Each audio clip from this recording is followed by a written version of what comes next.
बिस्मिल्लाहिर्रहमानिर्रहीम। अस्सलाम वालेकुम। आज मैं बनाऊंगी मूली वाले पराठे, बहुत ही मज़ेदार और बहुत ही टेस्टी। मौसम की मुनासिबत से सर्दी आ गई है। हर घर में मूली का पराठा, आलू का पराठा बहुत मज़े से खाया जाता है।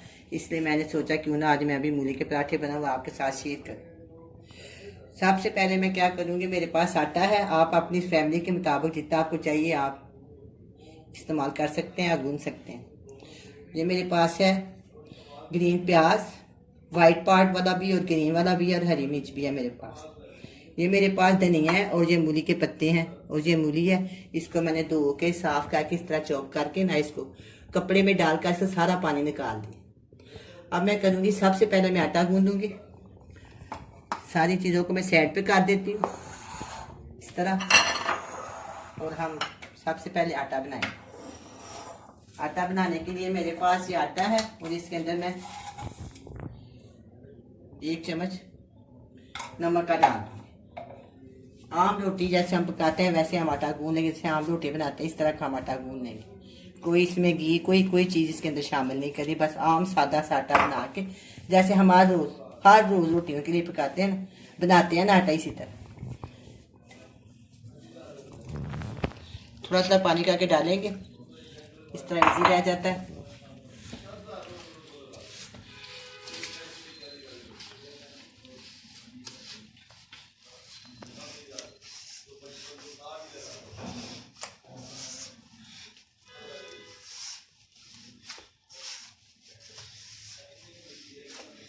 इस तरह करके ना इसको साइड पे कर दें। जो पकाया सा आटा है थोड़ा सा कुछ आटा रह जाता है, हल्का सा इसके ऊपर पानी लगाएं, छिड़कें और फिर दोबारा इसको इसके साथ शामिल कर दें। अगर इसको लहदा करें तो इसकी गुठलियाँ बन जाती है, बहुत मुश्किल हो जाती है। सबको इकट्ठा करके इसको फिर हम इसको गूंदेंगे। ये देखिए इस तरह सारा इकट्ठा हो गया। अब हम इसको अच्छी तरह गूंद लेंगे। ये जो बाकी कुछ आटा रह गया इसको भी मैं आपको बताती हूँ क्या करना है। इसके ऊपर भी मैं थोड़ा सा हल्का सा बस ये पानी का एक छट्टा लगा लूँगी ताकि ये भी इसके साथ शामिल हो जाए। चलें, ये हो गया। अब हम क्या करेंगे, हल्का सा बस पानी का एक छट्टा लगाऊंगी। ये लगा दिए। अब मैं इनको दोनों हाथों की मदद से इसको गूंद लूँगी। बिस्मिल्लाहिर्रहमानिर्रहीम। अच्छे से हम इसको गूंद लेंगे।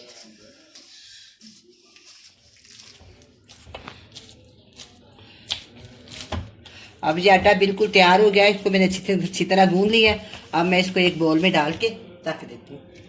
ये देखो मेरे पास बोल है, इसके अंदर हम इसको डालेंगे। तकरीबन 15 मिनट के लिए मैं इसको रेस्ट दे दूँगी। इसके बाद हम इसके पेड़े करेंगे। अब मैं क्या करती हूँ, ये जो है ना मूली, इसको मिक्स कर देते हैं। देखो मूलियाँ मैंने 15 मिनट के लिए रेस्ट के लिए रख दी है। अब हम बनाते हैं मूलियाँ। ये देखो ये मूलियाँ 2 किलो।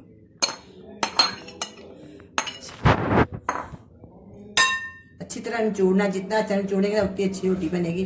अगर इसमें पानी रह जाए तो बस रोटी नहीं बनती। अच्छा, ये देखिए मेरे पास है 3 हरी मिर्चें मैंने बारीक काटनी है। और ये मेरे पास ना ये हरा प्याज है। ये मैं इसके अंदर 2 से 3 चमचे शामिल कर दूंगी, दोनों, हरे वाला हिस्सा भी और वाइट वाला हिस्सा। ठीक है, ये इसके अंदर हो गया। ये मेरे पास है मूली के पत्ते। ये भी तकरीबन 1 बड़ा चम्मच है और 2 चम्मच के करीब मैं इसके अंदर धनिया की पत्तियां डाल। चलो, सिर्फ इसके अंदर डालेंगे 1 टीस्पून मेरे पास है लाल मिर्च का पाउडर, हस्बे ज़रूरत नमक। बस मैं इसको मिक्स कर लूँगी अच्छी तरह। अगर हम इसको हाथ के साथ मिक्स करेंगे तो ये बहुत अच्छी तरह हो जाएगा। ज़रा ये मुलायम सा हो जाएगा। इस तरह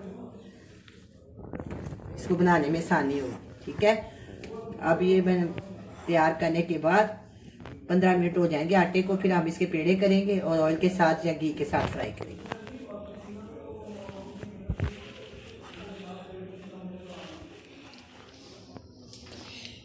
ये मूलियों को मैंने अच्छी तरह मिक्स कर लिया मसाले डाल के।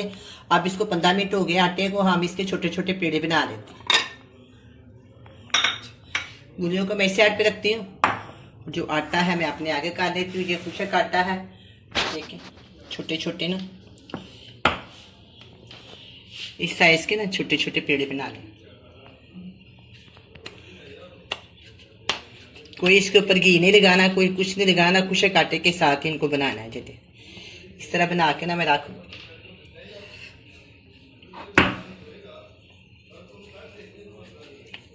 बहुत ही मज़ेदार, बहुत ही करारी ये मूली बनेंगी, रोटियाँ पराठे बनेंगे।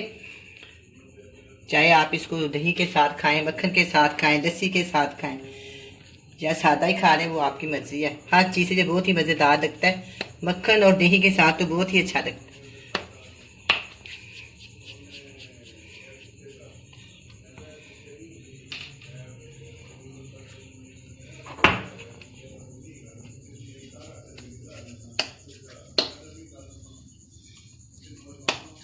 तकरीबन अंदाज़ा रखें कि एक साइज़ के पेड़े बने, क्योंकि फिलिंग करते वक्त ऊपर और नीचे एक बराबर रखने होते हैं ना।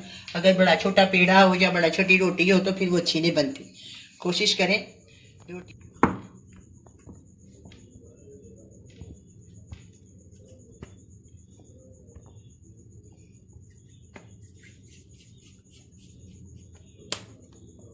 देखिए ये मैंने पेड़े काट लिए हैं, बकाया जब मुझे ज़रूरत पड़ेगी फिर वो मैं उस वक्त काट दूँगी। अब मैं आपके सामने इसकी रोटियां बनाती हूँ। बहुत ही मज़ेदार रोटियां बनाऊंगी। चलें अब हम ये देते हैं बेलना। ठीक है, ये एक पेड़ा उठाया, इसके ऊपर दोनों साइडों के ऊपर आपने खुशक आटा लगाना है। ज़रूरत पड़े तो इसके ऊपर थोड़ा सा छिड़क दें, ना ज़रूरत पड़े तो ना मैं ऐसा खासा छिड़क देती। ये देखें, इस तरह छोटे साइज़ की ना रोटी बना लें इसको। ये एक बन गई, इसी तरह ये दूसरी बन। हल्का सा अगर आपको नरम लगे आटा तो हल्का सा इसके ऊपर आटा छिड़क। ठीक है, इसको एक बराबर करके इस तरह बेलने के ऊपर रखें। जितनी आपको फिलिंग चाहिए इसके ऊपर आप डाल दें।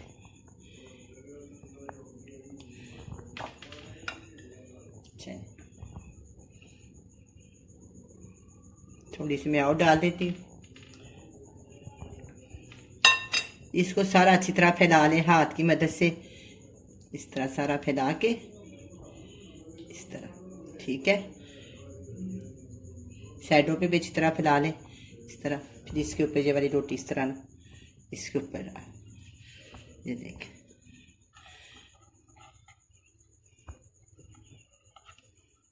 साइड बदल लें। देखें आपको एक बराबर रोटी आ गई है तो ठीक है, वरना उसको थोड़ा सा खींचे, उसके ऊपर बराबर कर दें। बराबर करने के बाद हाथ की मदद से या बेलने की मदद से आपको इसको बेल लें। मैं तो बेलने के साथ करूँगी। ये देखो इस तरह करके ना, इस तरह इसके जो साइडें हैं ना इसको अच्छी तरह बंद कर दें। सारी साइडें बंद हो गई, ये देखें। अब मैं इसको यहाँ रखूँगी और आराम से मैं इसको हल्का हल्का बेल दूँ।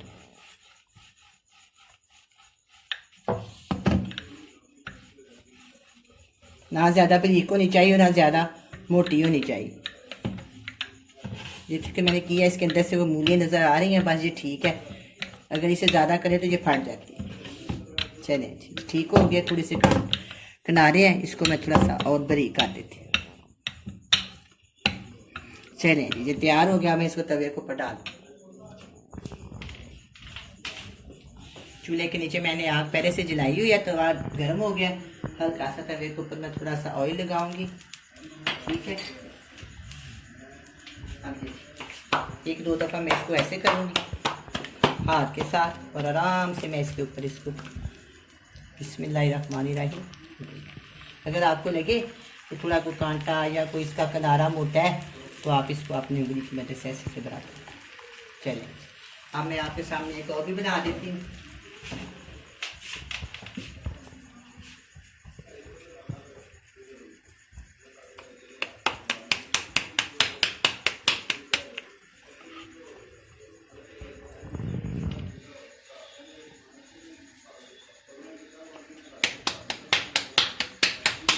इसी तरह हाथ से भी बन जाती हैं, बेलने से भी बन जाती। ये इसके ऊपर इसी तरह अच्छी तरह जितना आपने लगाना है, फिलिंग जितनी रखनी है। ये देख, ये मैंने रख लिया।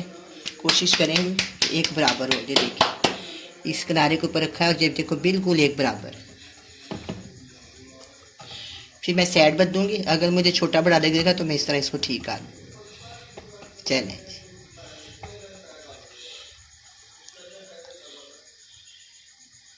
इस तरह ना मैं इसके दोनों किनारे जो है ना आपस में बंद कर दूँ।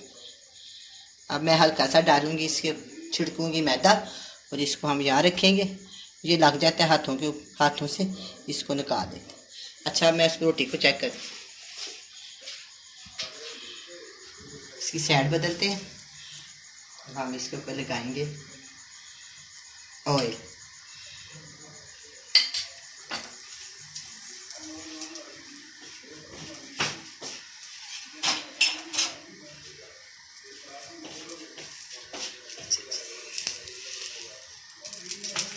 ये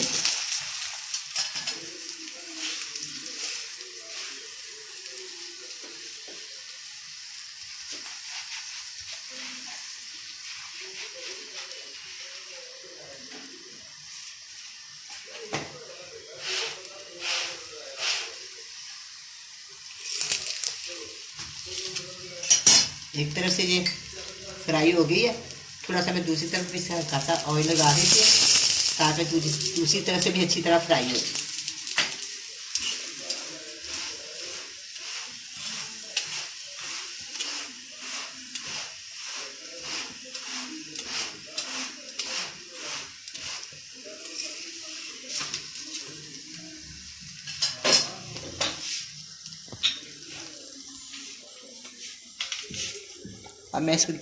अब जो दोबारा मैं दूसरी को बना रही हूँ, इस तरह मैं हल्का बेल लूँगी।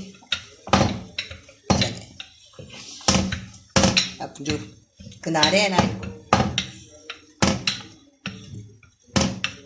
ये भी हो।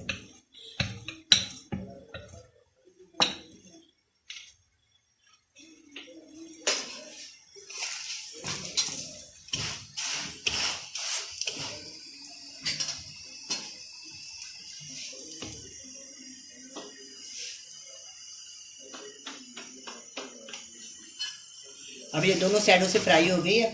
अब मैं इसको चिंगेर में डालती हूँ, सुराखों वाले बर्तन में। चिंगेर में अगर हम सुराखों वाले चिंगेर में डालें तो इसके अंदर जो पसीना आता है वो या तो अपनी खस्ता रहते हैं। अगर प्लेट में डालें या किसी और चीज़ में डालें तो नीचे से पसीना आ जाता है। अगर टिश्यू पेपर लगाएं तो वो भी गीला हो जाता है। इसलिए मैंने ना चिंगेर में रखी।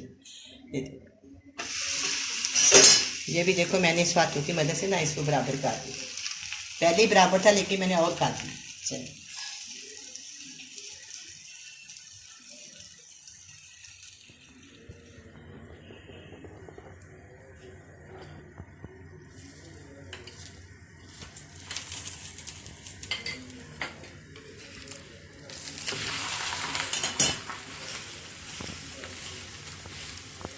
दोनों साइडों के ऊपर मैं ऑयल लगाऊँ ताकि अच्छी तरह खस्ता हो।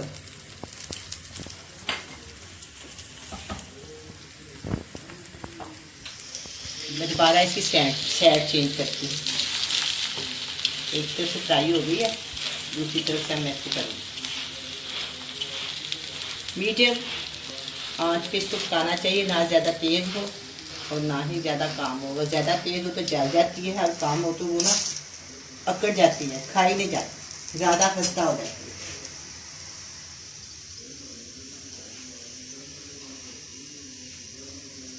अब ये वाली रोटी भी तैयार हो गई है।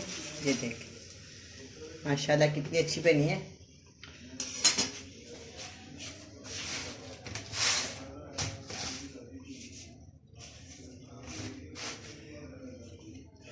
अब ये रोटियां तैयार हैं, बहुत ही खस्ता, बहुत ही मज़ेदार और टेस्टी बनी है। आप भी बनाएं, बड़े मज़े से खाएं। अल्लाह हाफिज़।